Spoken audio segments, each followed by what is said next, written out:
در این ویدیو می‌خوایم که با سود مرکب در ترید آشنا شویم که اگر سود مرکب در ترید یاد بگیریم میتونیم که اهداف بلند مدت برای حساب خود در نظر بگیریم که این باعث میشه که همیشه هدفمند ترید بکنیم. پس برو که بریم. Trader Plus. به کانال تریدر پلاس خیلی خوش آمدین. خب عزیزان، امروز می‌خوایم که راجع به یک موضوع بسیار کاربردی و حیاتی برای تریدرها صحبت بکنیم که کسی که می‌خواد ترید بکنه باید با مباحث سود مرکب آشنا باشه که امروز می‌خوایم زیر بم سود مرکب با همدیگه یاد بگیریم، چون که اگر ما سود مرکب یاد بگیریم میتونیم که برای خود پلن‌های بلند مدتی بریزیم. یعنی هر استراتژی که داریم یا هر چقدر سرمایه که داریم بخوایم که روی ازو بلند مدت کار بکنیم. بذارید با یک مثال خیلی ساده براتون توضیح بدم که اصلا سود مرکب چی هسته و ما چطوری میتونیم که از این استفاده بکنیم.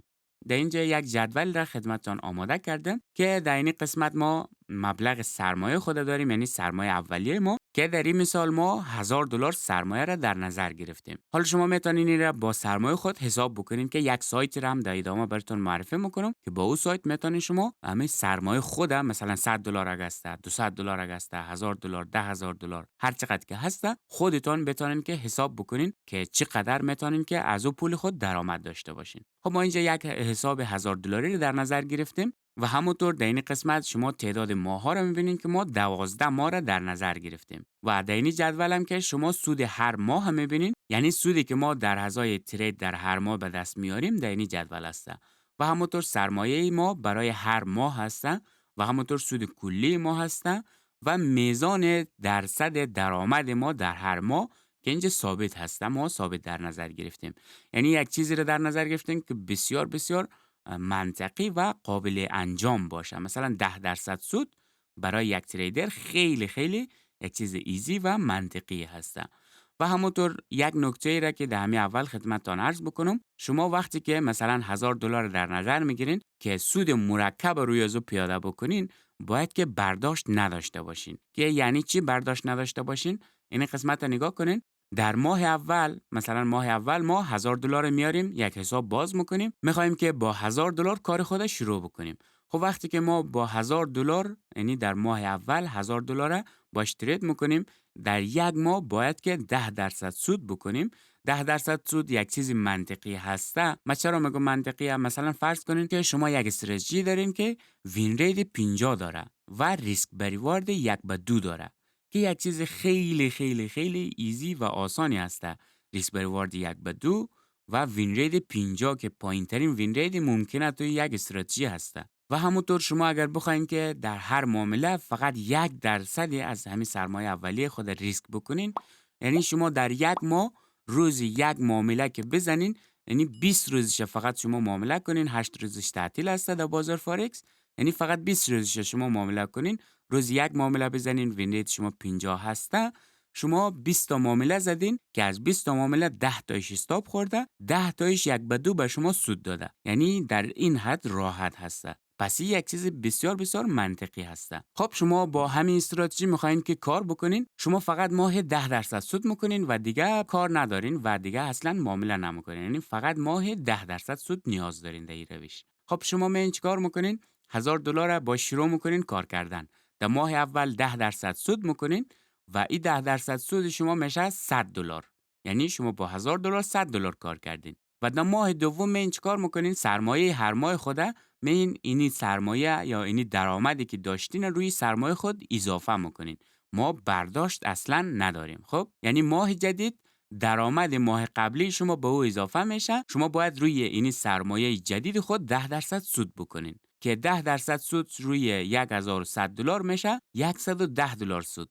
و همونطور در ماه بعدی شما میایین همین $110 به سرمایه خود اضافه میکنین که سرمایه شما بوده $1100، حالا $110 دیگر هم در اضافه بکنیم میشه $1210. شما روی $1210 باید که 10% سود بکنین که 10% سود روی $1210 میشه $121 سود. مثلا برای ماه بعدی اینی سود خود به سرمایه خود که $1210 بود، $121 به این اضافه میکنین که میشه $1331 و همونطور روی $1331 شما میین 10% سود میکنین و 10% سودش میشه $133 که شما در ماه بعدی هم همین $133 را اضافه میکنین. یعنی شما همین سرمایه اولیه بالانس خود با سودهایی که کسب میکنین زیاد کرده میرین.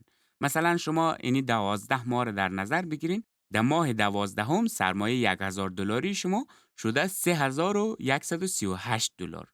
یعنی سرمایه شما بیش از 3 برابر رشد کرده. که با این روش سود مرکب ما وقتی که یک حسابی را شروع میکنیم، مثلا $1000 داریم میخوایم سود مرکب روی ازی پیاده بکنیم، فقط اینمی 12 ماه اول خیلی خیلی خیلی سخت است. چرا سخت است؟ چون که درآمدش کم است. مثلا میبینیم که ماه اول $100 است، ماه دوم $121، خیلی کوچیک کوچیک حساب ما رشد میکنه. یعنی سود ما خیلی کم کم داره زیاد میشه. و همونطور وقتی که به جلو میریم سود ما یواش یواش داره بهتر میشه. مثلا در ماه هشتم ببینید که $194. در ماه نهم میبینید که $214. $214 یک سود منطقی و خوبی هست با $1000 سرمایه. ببینید مثلا یک کارمند در افغانستان چند کار میکنه؟ ماهی $100، $150، نهایتا $200.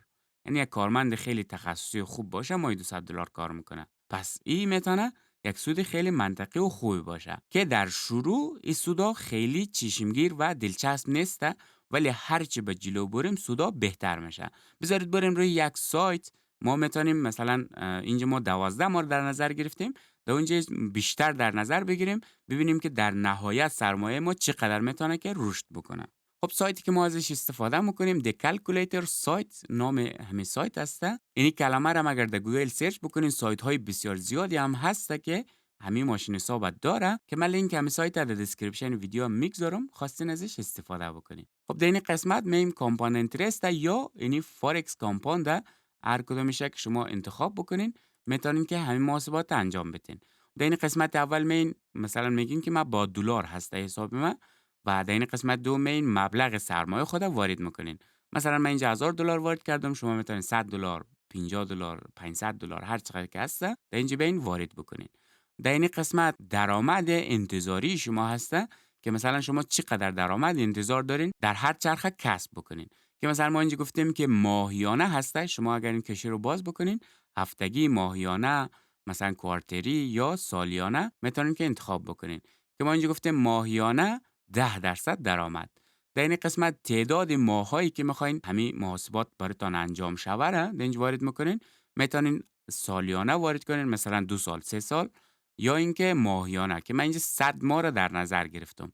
مثلا ما $1000 پول داریم، میخوایم که 100 ماه فقط 10% رویش سود بکنیم، ببینیم که چقدر میشه سود ما. همونطوری که میبینین در قسمت همو جدولی که براتون نشان دادم همو رقم برای ما محاسبات انجام میده. اینی خطای زردی که در اینجا مشخص کرده هر 12 ماه است، یعنی هر سال در اینجا مشخص شده. در سال اول همین سرمایه $1000 ما تبدیل شده به $3138 و در سال دوم سرمایه $3000 ما تبدیل شده به $9800. یعنی در 2 سال ما سرمایه $1000 را میتونیم تبدیل بکنیم به $9000 و همونطور در سال سوم سرمایه $9000 ما تبدیل میشه به $30000.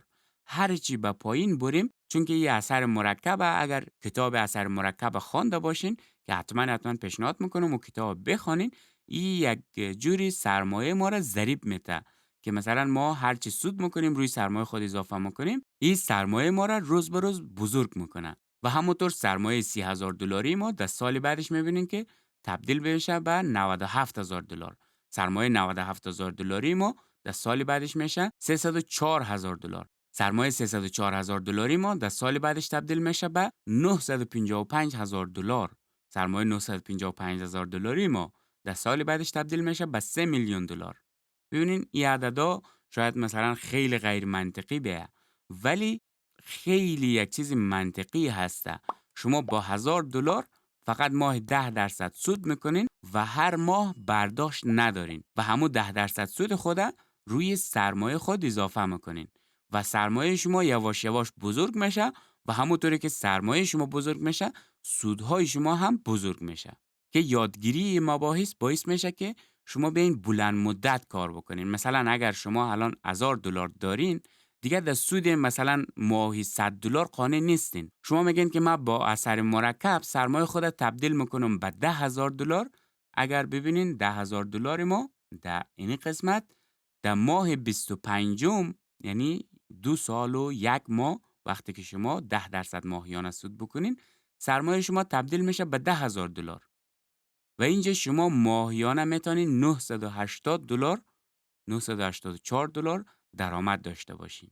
و از این به بعد دیگه شما اگر از همین روش هم استفاده نکنین، متوقف شوین، مثلا با $10,000 فقط ماهی 5% سود بکنین، میشه $500 در ماه.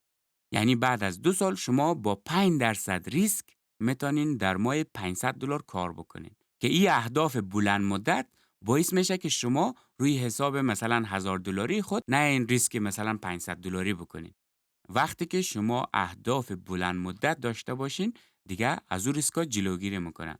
مثلا شما میگین که من $1,000 را تبدیل میکنم به $10,000، پس 25 ماه زمان نیاز داره.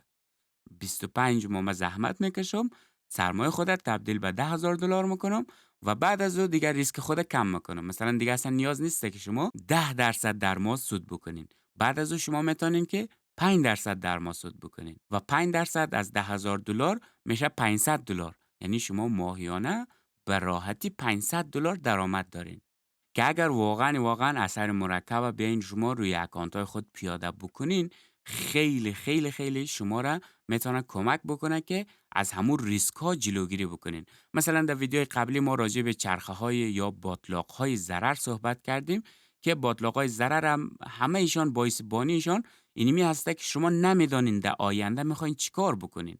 مثلا با $1,000 تا کی میخواین روزی $100 سود بکنین؟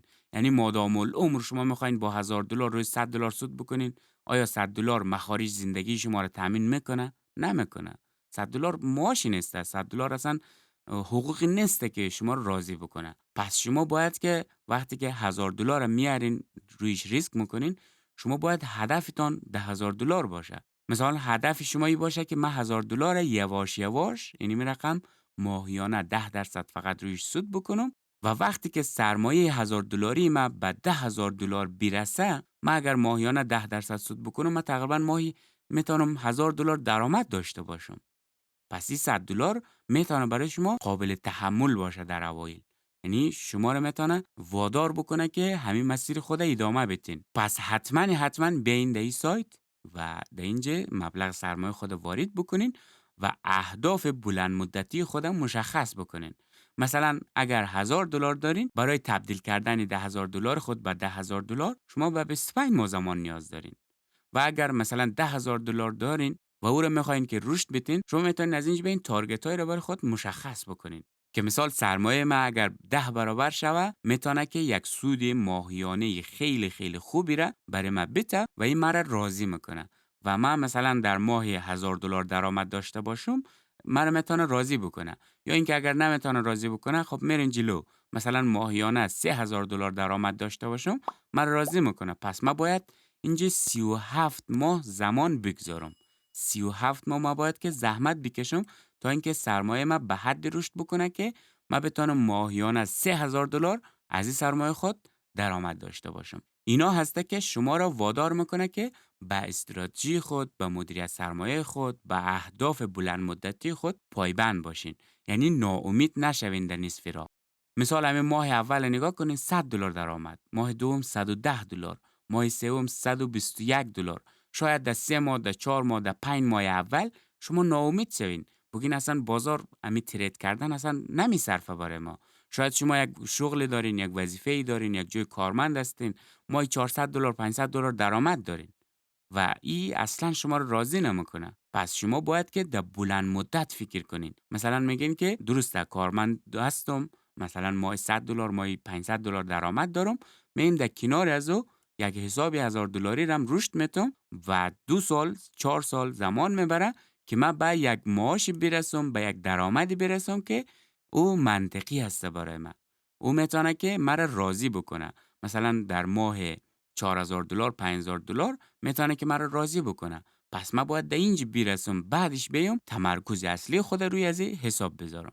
پس راه‌های وجود داره که ما بتونیم حساب خود را رشد بدیم و حتما باید که ما یک هدف برای حساب خود مشخص بکنیم. اگر ما هدف مشخص نکنیم به هیچ عنوان نمیتونیم که حساب خود را به درستی رشد بدیم. مثلا ماه 5% درآمد با $1000 اصلا منطقی نیست.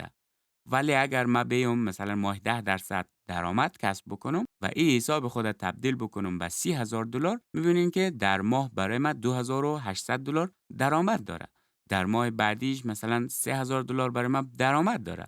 پس این میتونه مرا مجاب بکنه که 3 سال 4 ساله زمان خود را بگذارم و یک حساب کوچیک تبدیل به یک حساب بزرگ بکنم و اونجا بتونم که ریسک خود کم بکنم و درآمد قابل قبولی داشته باشم. که این موضوعات حتما به این سرش کار بکنین. حتما به این سایت مشخص بکنین که شما چقدر سرمایه دارین و چقدر میخواین که زمان بگذارین. این خیلی خیلی خیلی مهم هسته. این دیگه شما را منطقی میکنه. مثلا شما ماهی 10% بخواین در بیارین، روز یک معامله 1% ریسک و میتونه که برای شما خیلی منطقی باشه. دیگه نیاز نیست که از صبح تا شب پای چارت باشین و 24 ساعت پای چارت باشین. برای چی؟ برای که من میخوام حساب خودم مثلا تبدیل بکنم به $30,000. یا اینکه مثلا لیوریج 100 بگیرم روی بیت کوین بای بزنم، وقتی بیت کوین در مثلا $200,000 رسید سرمایه من تبدیل شد مثلا به $30,000 به $40,000. اصلا این چیزا خیلی خیلی خیلی میتونه که شما را هدفمند بکنه و کمک بکنه که تصمیمات درست و تصمیمات منطقی بگیرین. ببینین این چیزا را اگر یاد نگیرین شما در ترید اصلا نمیتونین که دوام بیارین. خب عزیزان، من نمیخوایم که تایم ویدیو خیلی خیلی زیاد شوه. پس بیاین در این سایت همین رقم برای سرمایه خود برنامه ریزی بکنین و یک تارگت مشخص بکنین که در کجا میخواین برسین و همین را میتونین شما ببرین روی جدول. مثلا این قسمت رو نگاه کنین، وقت دانلود بکنین شما میتونین این میره دانلود بکنین و ببرین روی جدول. این جدول همیشه داشته باشین و بین اینجا حساب بکنین که مثلا در ماه اول آیا شما تانستین 10% سود بکنین یا نه و همون رقم اهداف خود بین اینجا تیک بزنین که مثلا من در ماه مثلا 8 هستم، در ماه 20 هستم، در ماه 23 هستم و این رقم اهداف خود دنبال بکنین که این باعث میشه که دیگه شما روی حساب خود ریسکای عجب غریب و قمار نکنین. خب عزیزان، این ویدیو سومین ویدیو از دوره مدیریت سرمایه ما بود که در کانال تریدر پلاس یک پلیلیست داریم ما به نام مدیریت سرمایه از 0 تا 100 که این پلیلیست ما به زودی تکمیل میکنیم و ویدیوهای بسیار بسیار جالب در مورد مدیریت سرمایه در این قسمت قرار میدیم که اگر دوست داشتین این پلیلیست از اول تا آخر نگاه بکنین. با تشکر که تا این لحظه همراه ما بودین. اگر ویدیو رو دوست داشتین ویدیو رو حتما لایک بکنین و برای حمایت از ما کانال ما را به دوستانتان معرفی بکنین. تا ویدیوی دیگر، خدا نگهدارت.